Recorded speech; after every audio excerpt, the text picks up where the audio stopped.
번째는 뭐 의류 신발 쪽도 상당히 힘들다고 했는데 이제 의류 신발 액세서리 같은 경우에는 이제 파란 봤는데 이거는 일이 너무 많다고. 일이 많다. 이게 첫 번째는 뭐 당연히 그럴 수밖에 없는 게 이제 사실 우리나라 사계절 때문에 계절 상품이라고 봐야 되거든요. 우리 신발 같은 경우에는. 계절 상품. 그러니까 일단 첫 번째는 계절에 따라서 좀 바뀌는 부분. 계속 바뀌어야 되는 두 번째는 사이즈가 되게 그치. 많고 구색을 갖춰놔야 되는데 잘 나가는 거는 계속 나가고 안 나가는 건 계속 안 나갈 수도 있고 뭐 이런 부분이 있고 이제 왜 작업이 많냐 그러냐면 우리 같은 경우에는 여름 상품이야. 그럼 봄에 열심히 사진 찍고 다 상품 등록하고 이제 막 했어. 근데 여름 시작하면 끝나버리고 가을 준비해야 돼. 가을 준비하면 또 겨울 준비해야 돼. 겨울 준비하면 봄 준비해야 돼. 이런 것들 때문에 촬영하고 상품 등록하고 이게 너무 힘들고 그다음에 사이즈 품절 때문에 관리도 너무 힘든 거지. 관리해야 될 그 옷이라고 해서 한 가지가 아니라 색상별로, 디자인별로, 사이즈별로 뭐 다 취급을 해야 되는 거니까. 그러니까 포장하기도 되게 힘들고 그리고 반품도 되게 많고. 그렇지. 의류는 아무래도 뭐 색상이라든가 이런 것 때문에 입어보고 반품하고. 모니터랑 틀려요 색깔이 뭐 이렇게.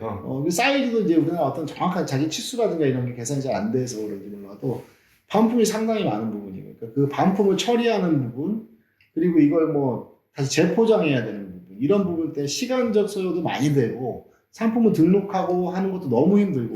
그리고 나도 개인적으로 생각해서 모델들을 항상 써야 되잖아. 의류 같은 경우는 신발도 그렇지만 모델료 값도 만만치 않을 텐데. 그러니까 뭐 촬영도 이제 예전 같은 경우에 사무실에 촬영했는데 요즘에는 뭐 밖에 나가서 뭐 다 입혀갖고 막 시즌별로 촬영해줘야 되고 하루 종일 일을 해도, 그리고 그렇게 열심히 일을 했다고 쳐서 잘 팔리느냐? 이 또 의류는 파는 사람도 워낙 많고 광고도 워낙 많이 하기 때문에 광고비가 굉장히 많이 들어가야 되고 이것도 마찬가지로 광고비 게임이죠. 광고비 사실은.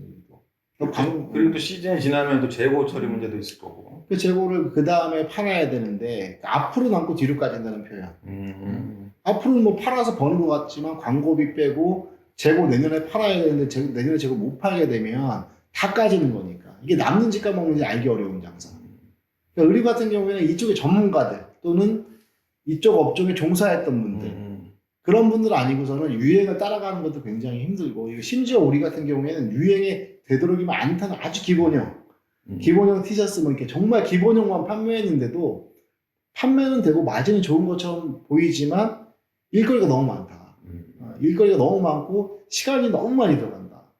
반품도 많고 전화도 많이 봐야 되고 잡무도 되게 많다. 그래서 일단 또 하나의 또 중요한 특징이 뭐냐면 옷 몇 가지만 갖다 놓고 판다고 되는 게 아니라는 거지. 그렇지. 옷도 수십 가지 갖다 놔야 돼. 수십 가지, 수백 가지.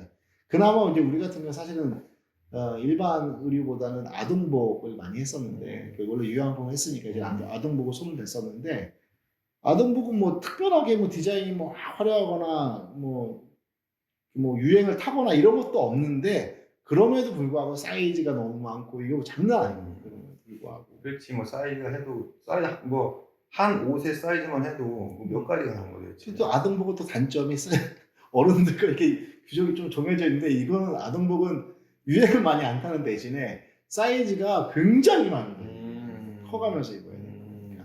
근데 그런 것들 때문에 어쨌든 의류는 되게 어렵다. 신발도 마찬가지고 액세서리도 마찬가지거든. 액세서리고.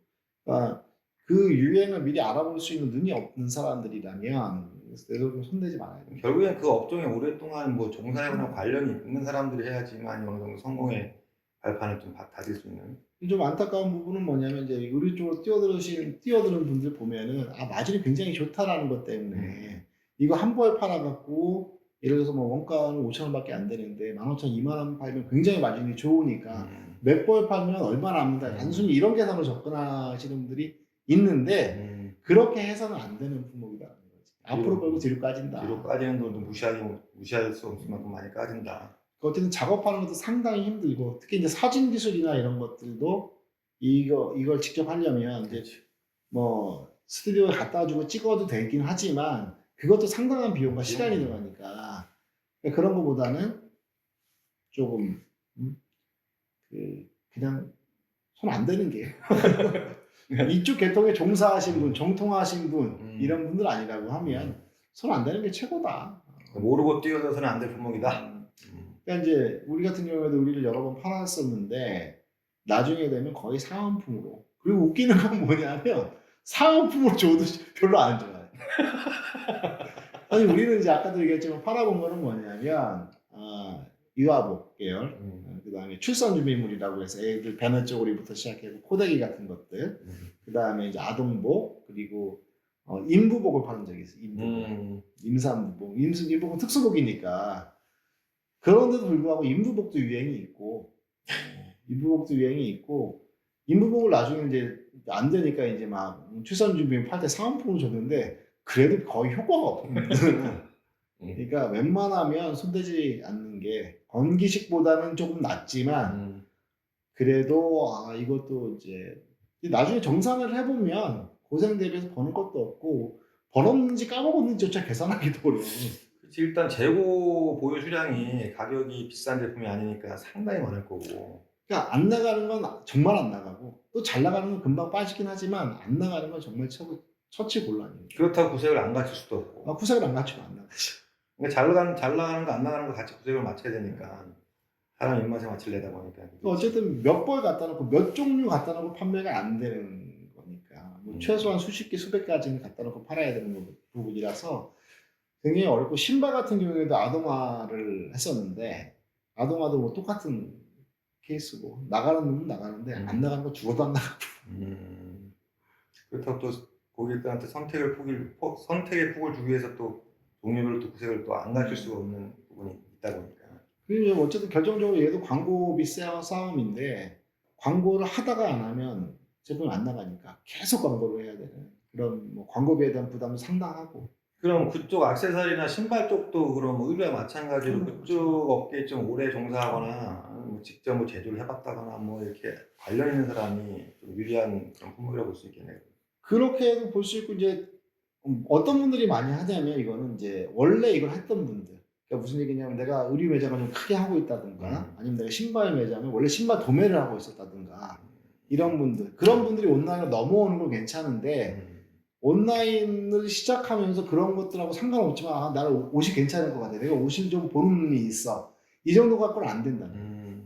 그래서 그런 거 갖고는 안 되고 원래 그 업을 했던 분들은 오프라인에서 원래 했던 사람들은 이걸 온라인으로 넘어오기가 좋지만 이런 오프라인 기반이 없던 사람들이 생짜로 진행한다? 돈 많아요.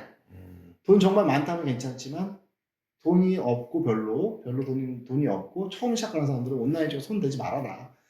이게 안타까운 게 공기시랑 마찬가지로 얘네도 시장이 굉장히 크고 앞으로도 그 온라인 쪽으로 굉장히 성장 가능성이 있지만 초보자들은 건드지 말아라. 초보자들이 그러니까 시작한 지 얼마 안 되신 분들이 접근하기에는 일단 굉장히 어려운 품목이다. 그게 두 번째에서 서열 두 번째. 서열 두 번째 1등 건기식 2등 의류 신발. 자, 세 번째는 가전제품. 가전제품도 뭐 디자인도 많이 변경돼 유행을 탈 거고, 그 외에 이제 다른 거 어려운 부분은 또 뭐가 있어요? 가전제품의 가장 특징적인 부분이라고 할 수 있는 건 뭐냐면, 가전제품을 온라인에 파는 사람들은 어떤 그 영세업체가 없다. 가전제품이라는 특성상 금액대가 좀 나가고, 이래서 대부분은 굉장히 큰 대형 판매자들, 이런 사람들이 접근해 있는 거지, 영세업체 또는 뭐 초보자들이 접근하기에는 거의 뭐 어렵다. 궁금한 게 있는데 일반 제품들은 뭐 거래처에서 매입을 받아서 판매한다고 치는데 그러면 가전제품도 매입을 받아서 냉장고 막 이런 걸 이제 그럴 수도 있고 이제 위탁이 가능한데 위탁이든 뭐든 간에 이거는 대형 판매자, 그러니까 자본력이 정말 많은 사람들이 가능한 부분이지 일반 이렇게 처음 하는 사람들이 할 수 있는 부분은 아니고 기본 단가가 워낙에 세니까 기본 단가도 세고 그런 가전제품을 만들어내는 회사들이 작은 회사들이 별로 없거든. 그러니까 그 회사랑 접촉을 할 수 있을 정도면 그리고 이제 온라인 판매자들 같은 경우는 그 회사의 모델하나를 찍어서 들여오는데 보통 찍어서 이거 뭐 몇억 이렇게 뭐 몇십억 단위로 들여와서 판매를 하기 때문에 이제 저자본 가지고는 승부할 수 있는 세계가 아니기 때문에 무조건 피해라. 근데 뭐 이제 내가 이렇게 얘기하는 이유는 접근할 수 없으면 당연히 피해지는 건데 이렇게 얘기하는 건 뭐냐면 그렇게 이제 우리가 보통 알고 있는 TV 세탁기, 냉장고 이런 것뿐만이 아니라 뭐 드라이기라든가 뭐 전동공구라든가 그런 뭐 이렇게 탁상용 가습기, 뭐 선풍기 이런 것들은 가능하지 이제 자본력이 많이 없어서 가능한 부분인데 이것도 쉽지 않다. 이것도 쉽지 않다. 소형 가전도. 소형 가전은 쉽지 않고 왜냐면 소형 가전을 하는 사람들도 마찬가지로 어느 정도 자본력이 좀 있어야 되는 부분도 있고 또 하나는 뭐냐면 가전 제품의 특성상 업그레이드 주기가 빠르기 때문에 신제품이 나오면 그 제품이 굉장히 안 팔리거나 이럴 수 있고 또 하나는 뭐냐면 나 혼자 별 독점을 갖지 못하면 신제품이 나오는 순간에 제품 가격이 확 무너져 버리게 되는데 그걸 나는 내릴 수가 없는 그러니까 유행과 어떤 업그레이드 주기가 되게 빠르고 대형 판매자들이 많이 있기 때문에 가전도 만만하게 봐서는 안 된다. 되도록이면 손대지 말아라. 일단 자본력이 너무 많이 필요한 품목이네. 그러니까 뭐 마찬가지로 여기서 내가 하지 말라고 얘기하는 부분들은 대부분 광고비를 되게 많이 써야 된다거나 아니면 대자본을 갖고 덤벼들고 뭐 오랫동안 그 상품 정착시키기 위해서 많이 오랫동안 버텨야 된다거나 이런 거지. 대신에 시장성도 되게 좋고 시장도 굉장히 크고 안타깝지만 처음에는 손대지 말아라. 시작해도 굉장히 작게 시작해야 되는데 작게 시작하기 되게 어려운 것들이니까. 그렇지 뭐 냉장고 안에 수백만 원 하는데 뭐 한두 팔 것도 아니고. 그러니까 뭐 그거 몇백만 원짜리가 아니라 1, 20만 원짜리 또는 몇만 원짜리도 웬만하면 손대지 말아라. 근데 가습기 같은 경우에도 처음에는 그냥 모양도 그냥 아주 심플해서 점점 이뻐지고 점점 뭐 색깔 다양해지고. 되게 그 뭐라고 해야 되나 디자인 개선 속도, 성능 개선 속도가 되게 빠르기 때문에 내가 받았으면 거의 6개월 안에 다 팔지 못하면 끝난다고 봐요. 우리 뭐 팔고 있던 거 있잖아. 공기청정기. 외국 유명 브랜드의 공기청정기. 그 외국 유명 브랜드 공기청정기도 아까 공기식 뭐 1억 3,200만 원 매입했다고 하지만 그것도 1억이 넘게 1억 2천쯤 매입했는데 그게 매입하고 6개월이 뭐야. 매입하고 2달이 안 돼서 왜안 나가는 거야 도대체? 아니, 사실 뭐 있는 분들이 말하자면 내가 그 차량 공기청정기잖아 이게 근데 유명 브랜드고 내가 처음에 매입했을 때 당시에 가격이 내가 6만 원에 매입했어. 처음에 6만 6천 원이었는데 부가 포함 6만 6천 원이었는데 이걸 어떻게 딜을 잘 봐서 6만 원에 매입을 하게 됐는데 차량용 공기청정기를 한 달이 안 돼서 그게 판매가가 5만 원대 팔기 시작하고 3개월이 안 돼서 판매가가 4만 원 초반대까지 떨어졌어. 다른 판매자의 가격이 내가 독점적이 아니었으니까. 그럼 글로벌 브랜드라 이제 한국에서만 파는 브랜드가 아니다 보니까 전 세계적으로 이렇게 팔았는데 해외 직구 때문에 그러니까 우리나라에선 나만 파는데 해외 직구 사이트 보면은 무료 배송에 42,000원 이렇게 팔아버리니까. 그래서 그것도 한 1억 2천 수입했는데 한 7, 8천 건졌을라나? 7, 8천도 못 건졌을 거야. 막. 근데 그거는 참 그런 경우에는 어떤 그 본사하고 거래하는 거야 아니면 어떻게? 본사하고의 어떤 그런 서로 뭐가 돼야 되는 거 아니야? 그런 상황에서는 얘기해도 안 되는 것 같아. 이미 팔았는데 뭐 보정을 안 해주는데. 그러니까 그 다음번에 매입하면 뭐 깎아주겠다. 그 가격을 맞춰주겠다라고 얘기하는데 갖고 있는 게 1억 2천만 원 이게 안 나가는데 당장. 그 다음에 어떻게 매입을 하냐 이것이 안 되는 거지. 그러니까 받았을 때 가격이 떨어질 수 있는 리스크가 항상 존재하기 때문에 웬만하면 건들지 말라.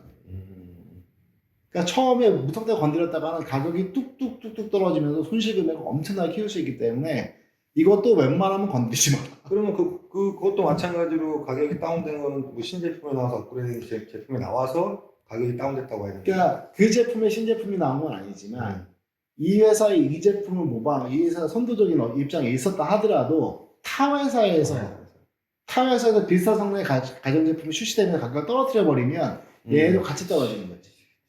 그러니까 리스크가 너무 큰 제품들이니까 되도록이면 가전도 웬만하면 손대지 말아라. 그러니까 얼마나 벌 수 있는 게임이 아니라 잘못하면 내가 이걸 얼마나 건질 수 있느냐. 아까도 건기식이 1억 투자해서 내가 2, 3천만 원밖에 회수를 못했다면 우리가 뭐 반 정도 회수했을 것 같고 그 다음에 가전으로 뭐 한 70%, 70% 정도는 회수 못했을 것 같고 1,000만 원 받아가지고 700만 원 정도밖에 못 버는 그런 경우가 되는 거네. 근데 이제 우리가 사실 가전은 지금도 하고 있고 그리고 굉장히 오랫동안 한 것도 있고 물론 지금도 가전 매출이 꽤 있는데 내가 이제 대표적으로 들어서 굉장히 실패한 사례만 얘기를 한 거잖아요 이게. 근데 이제 이렇게 얘기를 하는 거는 잘못 건드리면 망할 수 있다는 것 때문에 그런 거야. 잘못 건드리면. 그리고 우리가 지금 뭐 굉장히 좀 굉장히는 아니지만 어느 정도 팔고 있는 그런 그 가전제품류도 처음엔 대단히 많이 까먹고 시작한 거거든요. 대단히 많이 까먹고 시작했고 이걸 1년, 2년 버텨서 이만큼 온 거기 때문에 되게 어렵다.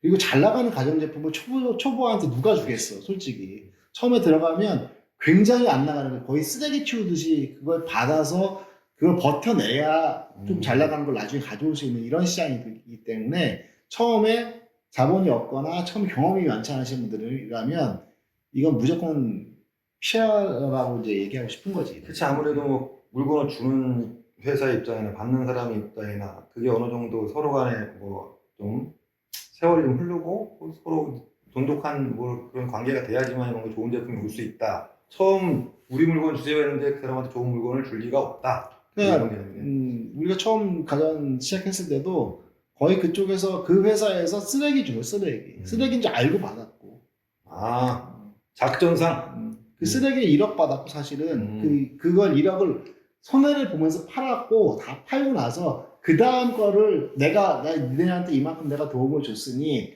이번엔 내가 원하는 걸 달라. 그래서 그걸 그나마도 원하는 것도 아니고 쓰레기까지는 아니지만 그래도 조금 나은 거 받기 시작했고 그거 어찌저찌 팔아내고 그 다음에 조금 잘 나가는 거 선택할 수 있게 해주는 거지. 점차적으로. 그러니까 그게 2, 3년이 걸리는 거지. 처음부터 내가 달라고 그러면 잘 나가는 건 누구나 다 받으려고 하니까 당연히 안 주니까. 그렇지. 뭐 우리 아버지도 아니고 뭐 시절도 아니니까. 그러니까 이제 어찌됐건 처음에 내가 자신이 있고 어느 정도 그런 부분들을 견딜 수 있을 여력이 생기지 않으면 이것도 손대지 말았으면 좋겠다. 사실 아무리 금전적인 여력이 있다고 해도 경험이 없이 시작하는 건 안 하는 게 나을 것 같아. 그러니까 이제 뭐 지금 얘기한 건강기능식품, 그다음에 뭐 얘기했지? 의류 신발. 의류 신발, 그다음에 가전제품 이거 빼고도 팔 거 되게 많은데 처음에 이런 부분을 선택해서 되게 고전하고 사업을 떠나고 힘들어서 못 팔겠다 이렇게 하지 말고 요거는 조금 피하는 게 좋지 않겠나 내 생각이지만 경험에 의해서 얘기한 거니까.